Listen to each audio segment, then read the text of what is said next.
কুয়েটে আছেন সহকর্মী বেল্লাল হোসেন সজল। সবশেষ পরিস্থিতি জানতে সরাসরি যাচ্ছি তার কাছে। সজল, টানা ৫৮ ঘন্টার অনশন এবং ২ মাসের আন্দোলনের পর অবশেষে কুয়েট শিক্ষার্থীদের মুখে ফিরেছে হাসি এবং স্বস্তির নিঃশ্বাসই বলা যায়। এবং শিক্ষার্থীরা এই মুহূর্তে তাদের যে হলগুলো রয়েছে স্ব হলে অবস্থান করছে। গতকাল রাতে যে ইউজেসির মেম্বার রয়েছে তানজিমুদ্দিন খান, তার যে ঘোষণার মধ্য দিয়েই কিন্তু শিক্ষার্থীরা তাদের যে দীর্ঘ ৫৮ ঘন্টার যে অনশন সেটি কিন্তু প্রত্যাহার করেছেন। এবং আমরা দেখেছি রাতেও কিন্তু তারা যে বিজয় মিছিল সেটি করেছে এবং এই মুহূর্তে তারা ক্যাম্পাসের যে হলগুলো রয়েছে ৭টি হল, সেই হলগুলোতে অবস্থান করছে। তাদের কিন্তু সকাল ১০টায় একটি আনন্দ মিছিল করার কথা ছিল, তবে সেই মিছিলের সময়সূচি সেটি পরিবর্তন করে বিকেল ৪টায় কিন্তু তাদের যে ক্যাম্পাসে সেটি বলা হচ্ছে যে আনন্দ মিছিল অনুষ্ঠিত হবে। এবং আপনাদের একটু বলে রাখি যে গতকাল রাতে কিন্তু ইউজিসির যে সদস্য তারা যেটি ঘোষণা দিয়েছেন যে কুয়েটের উপাচার্য এবং উপ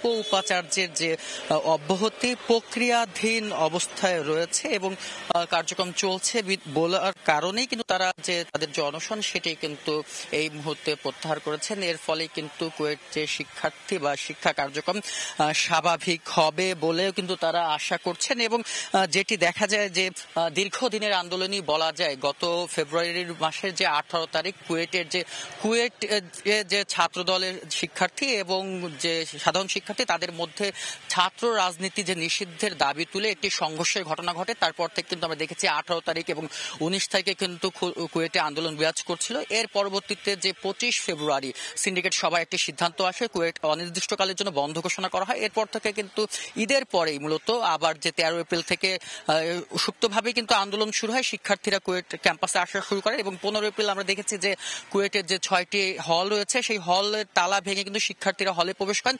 এরপর থেকে কিন্তু আন্দোলনটি আরো বেশি কঠোর হয় এবং সবশেষ ২১ এপ্রিল থেকে টানা ৫৮ ঘন্টার এক দফা দাবি নিয়েই কিন্তু তারা আন্দোলন করছেন। অবশেষে কালকে শিক্ষা উপদেষ্টা আসেন এবং ইউজিসির মেম্বারের যে আশ্বাস, এই ঘটনার মধ্য দিয়ে কিন্তু তাদের যে দীর্ঘ আন্দোলন সেটি কিন্তু সমাপ্তি ঘটেছে। এই ছিল আমার কাছে কুয়েট থেকে শিক্ষার্থীদের আন্দোলন তার সর্বশেষ সংবাদ। কুয়েট থেকে সবশেষ পরিস্থিতি জানাচ্ছিলেন সহকর্মী বেল্লাল হোসেন সজল।